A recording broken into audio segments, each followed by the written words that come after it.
Es noticia Colombia y no precisamente por el proceso de paz o por el desplazamiento de las tropas de la FARC a las zonas de concentración. Es noticia Colombia por el abominable acto de secuestro, violación y asesinato de una niña de 7 años. En las últimas horas, un juez ordenó la captura de Rafael Uribe Noguera, el arquitecto sospechoso del crimen de la menor que fue identificada como Juliana Andrea. El cuerpo de la niña fue localizado en el inmueble en el que reside Uribe Noguera. Para hablar de este tema, quiero darle la bienvenida al programa a Juan José Castro, él es abogado penalista de la Universidad del Rosario en Bogotá. Gracias por acompañarnos, doctor Castro, gracias por estar aquí. Muy buenas tardes a ti y a toda tu audiencia. Doctor Castro, ¿a qué puede enfrentarse, a qué se expone este individuo, Rafael Uribe Noguera, acusado de este crimen, penalmente hablando, por supuesto? Vemos que es un claro comportamiento que se puede atribuir a un concurso de conductas punibles. Esto, en palabras prácticas, es cuando una persona con una misma acción infringe diferentes normas penales. Estas actuaciones se tipifican en diferentes delitos y en este caso, sobre la descripción que han entregado los medios de comunicación, nosotros podemos ver que florece prácticamente un homicidio agravado, un secuestro simple agravado. Vemos también cómo el acceso carnal abusivo en menor de 14 años también se podría tipificar en la conducta y, por no ser menos grave, pero sí más impresionante, también la tortura a la que la menor fue sometida.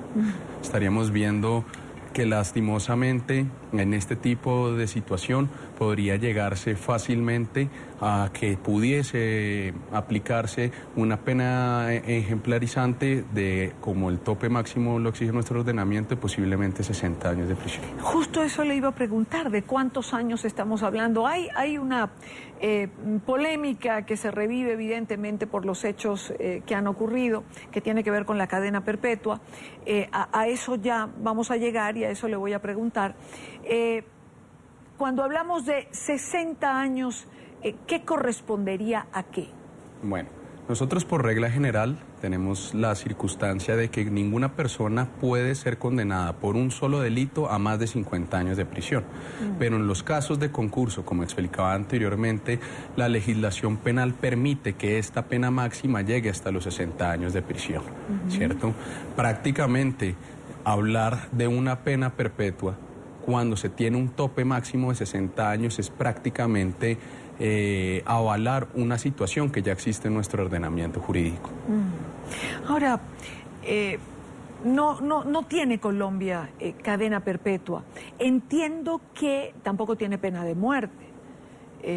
Digamos que en casos como estos uno termina escuchando que la gente, evidentemente, por la brutalidad, por lo abominable del hecho, hay quien hasta solicita la pena de muerte. Entiendo que Colombia, por acuerdos internacionales que ha firmado, no podría establecerse ni la pena de muerte ni la cadena perpetua. Nosotros, a raíz de la tradición jurídica que hemos venido esbozando a partir, digamos, de nuestra independencia, pero muy particularmente a raíz de la Constitución del año 1991, nosotros somos parte y hace parte de lo que los abogados denominan el bloque amplio de constitucionalidad, diferentes tratados de derechos humanos que proscriben este tipo de prácticas. Lastimosamente, como tú muy bien lo mencionabas, frente a este tipo de crímenes atroces, empiezan a existir unas voces sociales que tratan de esgrimir estas situaciones. Pero es un imposible jurídico, prácticamente por 3 puntos. El primero, tú mencionabas que existen diferentes tratados que proscriben este tipo de conductas, en particular las cadenas perpetuas y la pena de muerte, de los cuales son parte Colombia y es exigible internacionalmente e internamente. Por lo cual, frente a cualquier tipo de situación, y con esto quiero anclar mi segundo punto, la Corte Constitucional, al analizar la constitucionalidad de cualquier acto legislativo o proyecto de ley, aunque siendo técnicamente correcto, solo podría darse por un acto legislativo o referendo que modificara la Constitución, podría declarar que es inconstitucional esta iniciativa por sustituir la Constitución. ¿Por qué? Porque la Constitución colombiana, ya dejando aparte el tema de los tratados internacionales, está basada desde su artículo primero en la dignidad humana. Y la dignidad humana, en pocas palabras, es no utilizar a las personas para conseguir un fin, sino que la persona es un fin en sí mismo. Y bajo ese mismo presupuesto es que se construye toda la teoría punitiva del Estado colombiano, que está basada en la resocialización. Y finalmente, entendiéndolo desde esta perspectiva, realmente sería un imposible práctico también a la luz de la jurisprudencia internacional y de la Corte Interamericana de Derechos Humanos. Es importante señalar que se está hablando de manipulación de la escena del crimen. Yo los invito a compartir esta nota y regresamos para tener la opinión del abogado Castro, que está con nosotros. Y quiero aprovechar. La fiscalía comprobó que las prendas que vestía la niña cuando fue raptada le fueron cambiadas. La escena del crimen fue manipulada y he instruido a los fiscales para que judicialicen a los terceros que están intentando obstruir la acción de la Fiscalía General de la Nación. Los investigadores tienen evidencias de que dos personas muy allegadas al arquitecto Rafael Uribe Noguera le habrían ayudado a manipular la escena del crimen. Las autoridades encontraron en la camioneta en la que se movilizaba el presunto agresor un zapato de la niña. Además, se analizan los videos de las cámaras de seguridad para identificar plenamente a las personas que habrían colaborado para desviar la investigación. La Fiscalía General de la Nación no va a permitir que se obstruya la justicia. La Fiscalía solicitará a Medicina Legal realizar un examen médico al arquitecto Uribe Noguera para establecer exactamente cómo es su estado de salud. Doctor Castro, de comprobarse esta manipulación de la escena del crimen, ¿a qué se enfrentarían las personas que la alteraron? Nos estaríamos primero planteando un escenario de típica complicidad, ¿cierto? En el cual habría que ver cuáles comportamientos son delitos en sí mismos. ¿Por qué? Porque dentro de los delitos que se le pueden imputar a este señor, los más graves que mencionaba, se le puede extender ciertas consecuencias jurídicas a estas personas que son cómplices. Ahora, es completamente cierto que esas alteraciones y esos movimientos para la obstrucción de la justicia tienen una autonomía típica, que quiere decir que esos simplemente hechos pueden ser considerados como delitos. Pues vemos que existe el delito de obstrucción a la justicia y de ocultamiento de elementos materiales probatorios.